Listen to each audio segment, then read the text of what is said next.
they use go. this momentum, this energy in game number 1. It's afoot. The draft has begun. RRQ Akira on the play, blue side, banning out the Fanny and the Franco, while Occupy Thrones got that 2-pick advantage. The clapback taking out the Joy and the Benedetta. I like the fan signs like, Fiona, Occupy Thrones for the victory. But yes, looking at the way that they're drafting, with the Franco being banned out, the annoying thing about the Franco is whoever gets it gets to dictate when the fight starts, as well as it kind of shows that you can't really get into a fight. So RRQ Akira, by banning out the Franco, I kind of feel like they're gonna use a dive composition. Yeah, but the fact that, I feel like RRQ Akira has done their homework very well. It is, of course, Maro very confident in the Franco pick, but this means that, you open up yourself to a lot more power picks, right? The Kaja, the Glue, well, you can see the carry getting taken out already by the side of RRQ Akira. There's also the Eve that's wide open. Occupy Thrones have a MCQ to answer. Okay, so right now looking at Occupy Thrones, the way that they're batting out, they're really focusing on Takashi, because now when I see Joy, let's just assume he's XP with the glue as well. Like I said, so right now they're putting a lot of their ban eggs into a basket of Takashi, which leaves open the 1-1, and we've seen where Occupy Thrones, they nearly got stomped by the 1-1. I mean, Astro Thunder, if you want to stop him, this is what you do, right? You corner him into a specific choice that maybe Hulk can take advantage of, and we'll see how they answer that. But at the cost of giving Gusta La Gusta 1-1?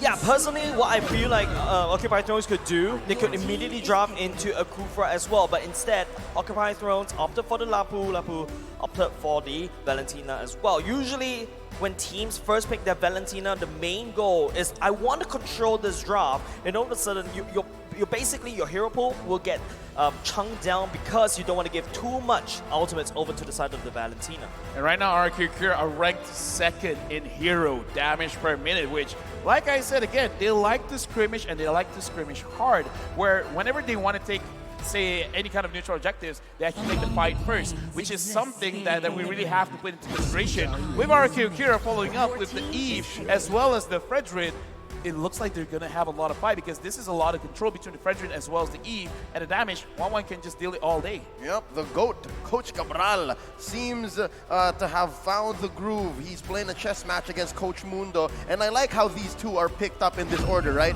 The Fredrin and then the Eve, because you still don't know where the Fredrin's going. Fredrin could go into the jungle, could go in the XP lane. It's RRQ throwing that question over the side of Occupy Thrones. They're not really revealing every single thing in their cards just yet, but they've already revealed their game plan, right? I want to go to the late game with a 1-1, then of course set it up with the box, the real world manipulation. However, Occupy Throne can also do the same as well. Okay, I want to start setting up the storyline for this game, where I see the Claude here, where I would say it's a very mixed bag, because people with very high mechanical skills are able to use the Claude in a way that you're dodging a lot of the skill shots. But the thing is, with the Claude, you have a very low amount of HP, even amongst all of the marksmen here. So having this Claude, you're really having quite a risk in your own pick and ban. This is a very strong hero. Don't get me wrong, but it's very, very risky. And now they pick up a Kaja. I'm even looking at this. Is the Kaja really that well for them? Because Kaja picks someone off. Do they have enough burst damage? Yeah, I think what Kaja could do, right? This ultimate meant to abduct. You want to make sure that, you take away the second skill of the 1-1, abduct her all the way into the lovely hands of the stun. But then again, I think that's something that you cannot purify away, right? Yeah, no, the problem for me is the fact that the Kaja is good when you're ahead. When you're behind, you're going to have to find mistakes that your opponent makes on the map. And against a team that's so well-oiled as RRQ Akira, that's rarely going to happen. And you mentioned the Claude, Lafel. You talked about how in the hands of Gado, it might take a while to build up. That makes the Kaja a non-starter. It's going to be an odd interaction. And now, the answer, foot's on the other shoe, or the shoe's on the other foot. Oh, mind my words. The Kaja gets answered by the Kufra.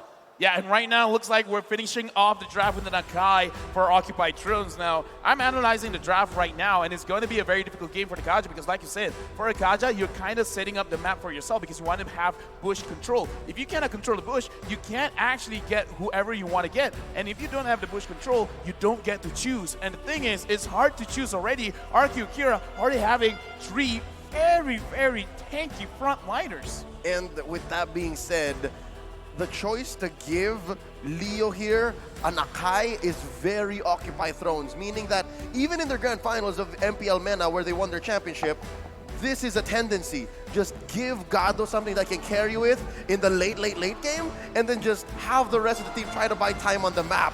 Jace, I have a bad feeling. I feel like RRQ here saw this coming. I don't know, man. I feel like if I'm Spider-Man senses are tingling, whatever is tingling. But you know what's tingling, everybody, ladies and gentlemen? The crowd is just cheering for RRQ Akira, affecting both of these two teams. Occupy Thrones, they're riding on it.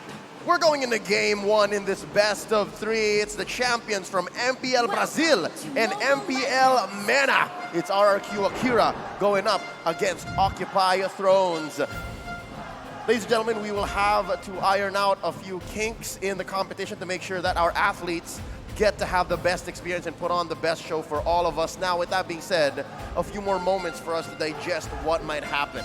So this is what I'm predicting and what we got to look out for. The first two turtles, because whoever gets the turtle buff, you have a small advantage to actually control the map in terms of controlling the bush. And again, like I said, this is very prime for Occupy Thrones. If they do not get any kind of mistake coming in from RRQ Akira for the first two turtle picks, it's going to be very, very problematic for them.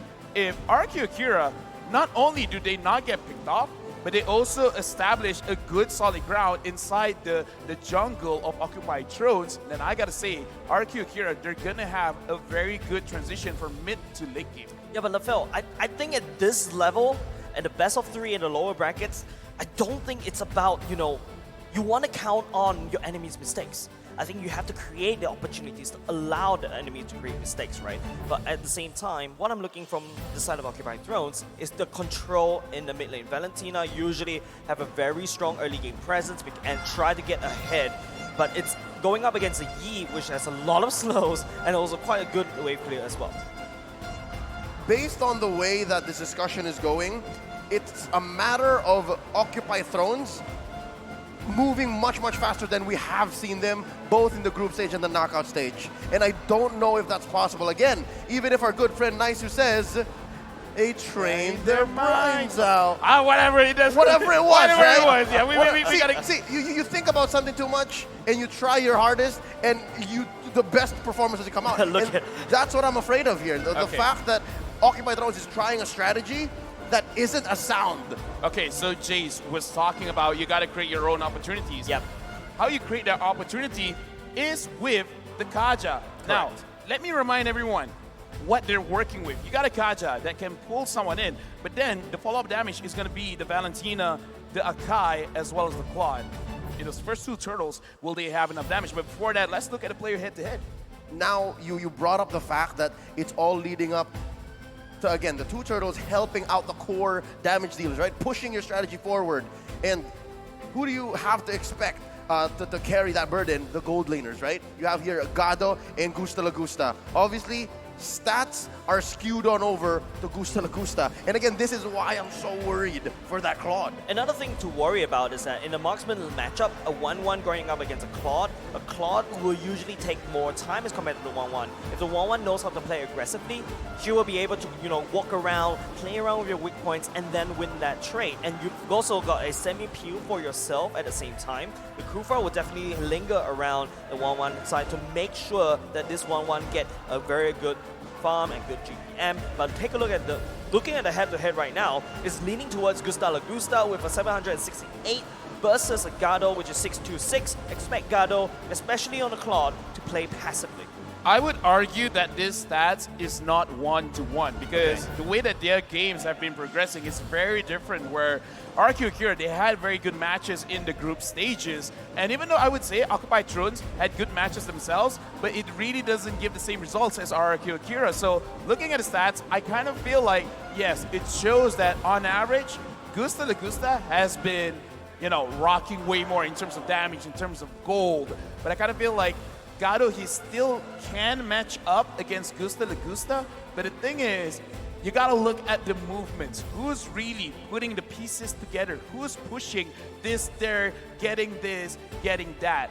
I feel like that's going to be the main thing, and that's why, again, I'm really focusing on the transition from the early to mid stages of the game. And I think that's their main difference. You can argue about stats, how they're taken, what the sample size is, but the fact is, both these players are activated at different times in the game, right?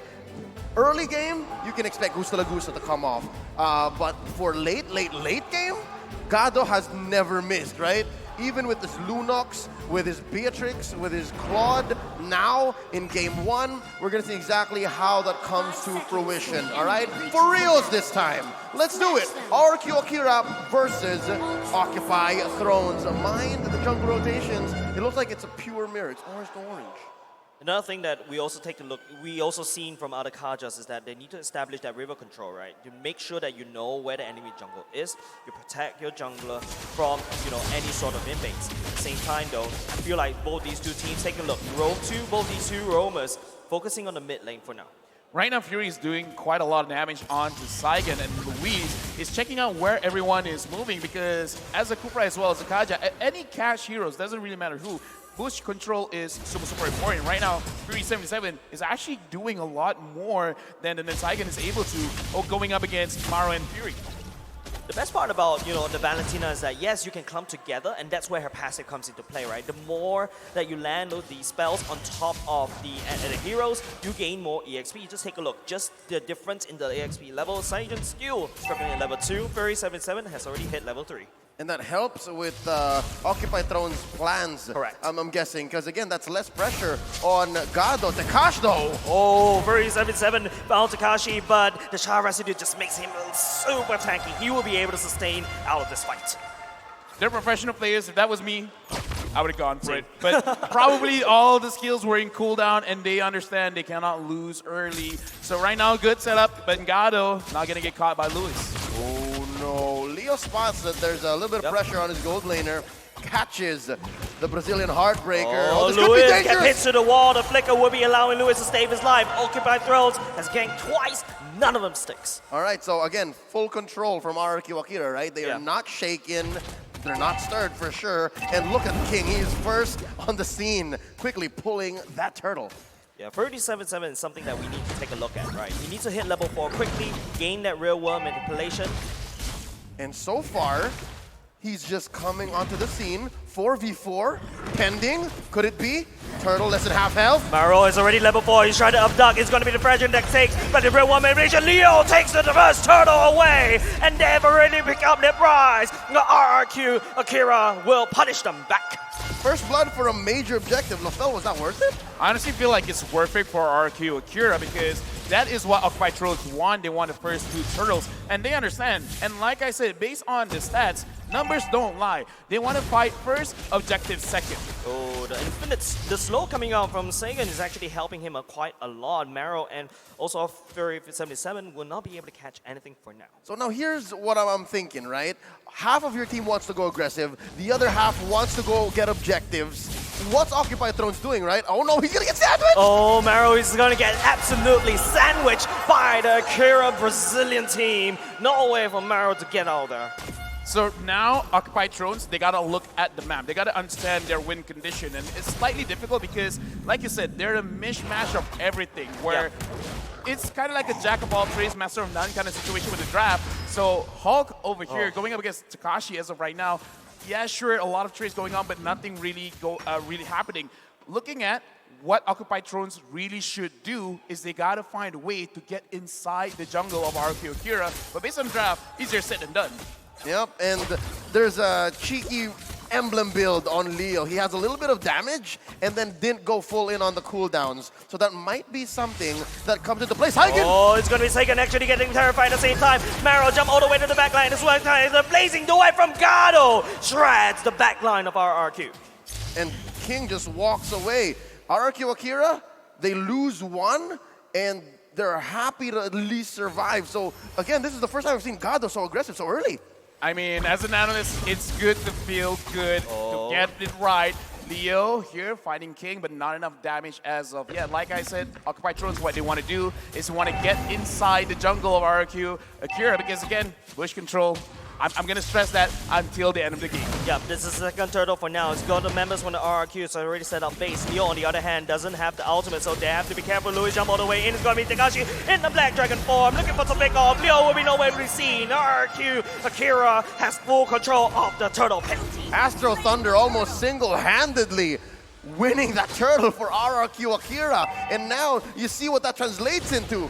King's Louis. so confident in the back line. Louis charging it about Marrow might be the victim right here. It's going to be Louis that gets suppressed, but no follow-up coming up from Occupy Thrones.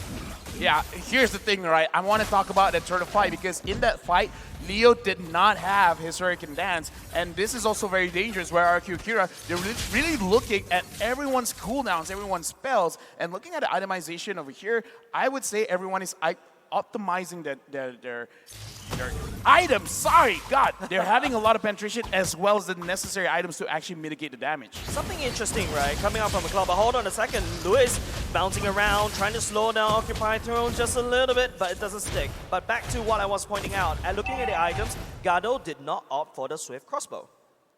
And that's something that we'll have to watch out for. Maybe his priorities are elsewhere, because again, he's playing off kilter. This is a different timing. Gusta La Gusta. House go in, and he tries to smash, but it is going to be the 1-1 that takes into the air, but he managed to walk out alive. I'm sorry, I'm an analyst. I cannot explain that. I can. Okay, sure. What's going on? Lapu broken? Yeah, no. It's the bravest fighter, and then it converts his second skill to damage reduction. He got extra shields, and that's what helped him survive against Gusta La Gusta. But the turret, not so much. It still sends him home. It is going to be a turret trade right here for the top and the bottom, but it is going to be RRQ Akira focusing on the bottom side where the next turtle will spawn. Yeah, right now, again, RQ Akira, they're kind of like almost checkmate here. They got the map under control. The way that their damage is coming up, they're going to have it soon. And it looks like an engagement coming in, and it looks like King is not going to commit. Nope. Maradon is the one to use the ultimate as well. Yep. So again, we're still seeing evidence of Occupy Thrones having different timings, and so far, that's what's leading to their stats just spiking up in damage taken. And Maro trying to make a play here for the turtle. It's 3! Oh, it's going to be Maro that will be slain for now. It's going to be Saigon actually going in with the real world manipulation at the same time. It's going to be Furry 77 unable to find his real world manipulation. Takashi coming in, finding Gado. Oh, a triple kill! Over to go to Saigon. Gusta La Gusta cleaning it up. RQ Akira, they're setting it up very nicely. They're making sure Occupy Thrones don't actually move together. You guys can split up because in this kind of matchup, they could kind of take 1v1s all over the place because the way that they're setting up, okay, we're going to set 3 people closer towards the purple buff area. And again, Maro in this case, it's not that he doesn't want to catch anyone, but he doesn't have good choices in front of him. And looking at the map, that clapback, that sudden turnaround. Again, the shields from the turtle could not have come at a better time. RRQ Akira just making the most of it, pushing all lanes in, mid, bottom to top, and they suddenly have a 4K gold lead. The fates are definitely smiling for the Brazilian team, right? Everything is all pushed in. They picked up, well, 2 turtles right off the bat. Occupy Thrones only picking up 1. The mismatch of that tempo coming up from Occupy Thrones is a little bit confusing, and I think the caster, as we clearly point that out. Yeah. Honestly, for me, right now, for Occupy Thrones, the weight is on the shoulder of Hulk. He right now, he already has enough sustain with the Bloodless Axe to hopefully go in, start the fight, let RRQ Akira show their faces, because without the knowledge of where everyone is, Maro cannot be activated. So for them to win a team fight, Hulk has to smash. Yep, and Maro only has a Dominance Ice. There's really not much this Kaja can do, especially then when there's like, what, 2 or 3 members of RRQ Akira on you. And now a concealed play from Luis. Leo pops a heavy spin immediately, and the answer... Heavy spin will be allowing Leo to pick up that kill, but it's going to be a trade for the objective, throwing that away. Reagan going in real world manipulation, cancelled it right off the bat for now. Occupy Thrones will be able to pick up 1 member for free for the time being. Now the question, was that planned? The whole heavy spin plus Black Dragon form into a turret. Was that worth it? Looking at the reaction coming in from Occupied Thrones as well as RRQ Akira, I don't think that was really planned. It was just reactionary. It's like, I think he overcommitted, so I'm going to try my best to catch him. And that's why we see the pin wasn't really that clean, but it still got the job done. I think the biggest problem from the side of Occupy Thrones is they don't have bush control. Just take a look how Lewis is just running from one brush to the other. Occupy Thrones, if they want to open that map, they need to walk in. And that's why vision is so important. Again, Luis, as a traditional tank, a roamer, can just check in clear, clean, right, Maro? Given Kaja's current rework, he is partly tankier, has better sustain, but you can't beat a classic old bouncing ball in a bush, right? So I guess that's what's buying RRQ Akira all this space, all this vision, all of this clean engage, and now Luis stretching up. Oh, misses his target. I think Maro can't really find any angles for this. But in the meantime, Lewis could simply charge up and just jump in there. But hold on a second, that's the target they're looking out for. Takashi, he gets pinned down the wall. Second trying to pull down the damage on the side. But look at the back line. It's going to be Lewis trying to make a play. Gano, he got caught. And now Gusta is all the way to the back line. Very thickest all across the wall. Takashi, no, he's still alive. It doesn't matter because Saigon will be the one that brings down Leo on the top side. Isolation, confidence, and pure brutality. Astro Thunder kept away Akai, kept away Leo, and bought that whole team fight for his squad. This is why synergy is so important, because let's make it simple. If you want to catch, you got to make sure you got enough damage, and they don't have enough damage. Oh no, 1-1 goes in the air. Gustav feeling Gustav after this. And so far, they're doing so much. They're winning so much on the map. If they stayed maybe a second longer, that inhibitor up top would have been nada. And I guess they're just happy to start taking buffs, taking away major objectives. RRQ Akira turning the map blue. Oh yeah, right now they're really controlling it well. 6,000 gold lead. And again, with the Kufra, you could engage. And the thing is, they will never know what's going on. And even though Kaja is technically a counter towards the Kufra, where it's like, okay, you go in, I'm going to pull you in even deeper. But it's really hard to do that when RRQ Akira, with their lineup, they could re-engage very fast. Takashi, King, they could go in just as fast, and even if they can't, Saigon could set it up. Everyone's slowed, everyone can come in as fast as just about anyone else. And slowly, they're looking. Oh, that Magic Sentry reveals the concealed play, so Occupy Thrones knows exactly what's up. Shenanigans afoot, not on my watch, says Occupy Thrones. That's a level 1 Lord marching up top, and look at how synchronized these waves are. Maybe a little bit off on the bottom lane, but that top lane inhibitor is going to be no more. RRQ Akira going for the siege. Going for the siege right now. Takashi going in the black dragon form. He's looking for the backline. Maro is trying to run away. Hulk, anybody with free food over to this Takashi Dragon. And bottom lane gonna slowly go away as well. Gusta La Gusta, the wrecking ball, smashing on through, heavy spin! Oh, heavy spin catches two, but he has to duck out. The red one animation going in. Lewis charges out, trying to look for the target as well. He's jumping to the call for now, but Gato outputting some free damage. RRQ, Brazil, they know they're disciplined. They finish up the objective, and they run away for free. Right now, I gotta be critical, because this is the point where we see it's not good to have conflicting ideas. When you catch someone, you want to kill them fast. If you want to kill someone fast, you need a lot of burst, not damage per second. So now, it's really unsynergistic for Occupied Thrones, where you can catch someone, but who's gonna finish it off? You gotta set up, but you don't have to pay off. Yep. Oh! Close. Oh, fast fingers on Gado. I totally agree, Lafel. By the way, the fact that minute 1 we walked in, we questioned the pacing. We questioned where is this going. It's like watching an action film, and it's always with the drama, right? Like you're wondering what's going on. Yeah, they started with climax. And speaking of the climax, it has landed. Takashi all the way to the back line. Maro will be the first victim, followed by Hulk at the same time. The real one manipulation. Gado nowhere to run and nothing to do. They'll defend against RRQ. RRQ Akira draws first blood, putting the MPL MENA champions up against the wall. It's match point. Yeah, and again, this is a situation where the draft really matters, because Occupied Thrones, individually, they have a lot of strong heroes. But you gotta understand, the 5v5, you gotta make sure that all of them can actually work together synergistically. It feels like, you're making a cake, but then you decide to add tomato sauce into it. Nasi lemak.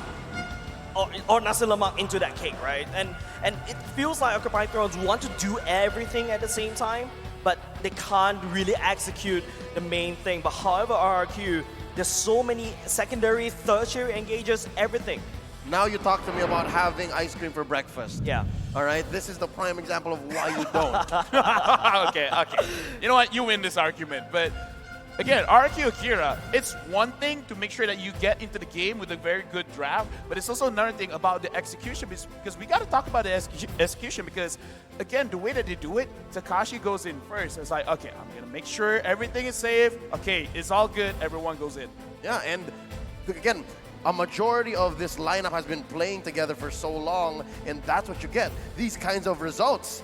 On behalf of Jays and LaFell, my name is Leo at your service. We're going to be throwing it over to the analyst stand. Let's see what they think of this first game.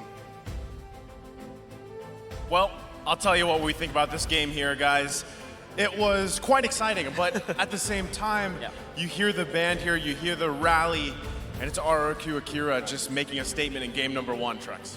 Definitely a huge statement for RRQ Akira, and I feel like the side of Occupy Thrones just put too many eggs into the basket of Gato, and today those eggs got crushed in game 1. Yeah, unfortunately. It's a very conditional draft coming out from Occupy Thrones, at least in my perspective. They have to hit a lot of their shots. Surely, when you think about like the combo, you have the Valentina that didn't snatch any ultimate, Kaja ultimate, Blazing Duet, and of course the Heavy Spin. If you think about it, there's a lot of explosions there, right? But it's very difficult to pull off altogether. That's one of the things, right? I mean, Claude is a great pick, but in comparison, Claude won one. And it takes a long time for that Claude to get to the point where that Blazing Duet is going to be a threat. And I mean, how many times, too, do we see even Takashi survive some amazing things? Right. And that was simply because a lack of damage coming out from Occupy Throne. So, you know, unfortunately, it was tough to even get back into that game with such a lack of items and gold. And I mean, in just a second, we're going to be looking at the item build so we can even look at it further from this standpoint. But still, I mean, talking about pacing, economy, and spacing, it was just really in favor of RRQ Akira from start to finish. And Occupy Thrones are definitely going to want to do something as they get ready for that game number 2. Here are the items, though, Trex. Anything that sticks out specifically for you? Well, I think the most general point of this is when you invest into that bulky composition, you need to make sure the gold lead does not escape you, because as it does, you're not able to defend against the burst damage that Brazil brought, right? And it just becomes a problem. And once that gold lead, I mean, by the end of the game, it was almost 10,000. And that defensive composition just doesn't matter anymore. Yeah, King and Luis, if you think about it, look at their look at their itemization, right? They prioritize anti-ramp kind of damage, like the dominant ice as well as like the radiant armor as well as the blade armor. All of these combined, they make a very tanky and a very bulky front line that the Occupy Thrones composition cannot deal with. Because you're thinking about it, if you go for the Valentina as well as the Claude, even when they're AoE, they're still like damage in the front lines, or frontal damage, for lack of a better term. So once you don't get through the front lines of RRQ Brazil, you don't have much left in the tank. Occupy Thrones needed a lot of items for them to come through, and RRQ Akira did not let that happen. And I mean, even if just you take a look at these stats here for the game as a whole, right? Gusto Lagusa was able to profit very well in that 1-1 like we expected. But again, Trex, it's the Kufra pick time after time here, really playing a role for these teams. Most definitely. Take a look at Luis, the forgotten one, 11 total assists and a 79% team participation rate. And honestly, he's just that hero that has crept back into the meta now. And it's exciting to see. I've missed not being able to see him for so long. And taking a look at everything, I mean, just dominating over the board from damage dealt to taking the turrets. I think by the end of that game, OT was only able to secure, what, two turrets? Two or three turrets? Yep.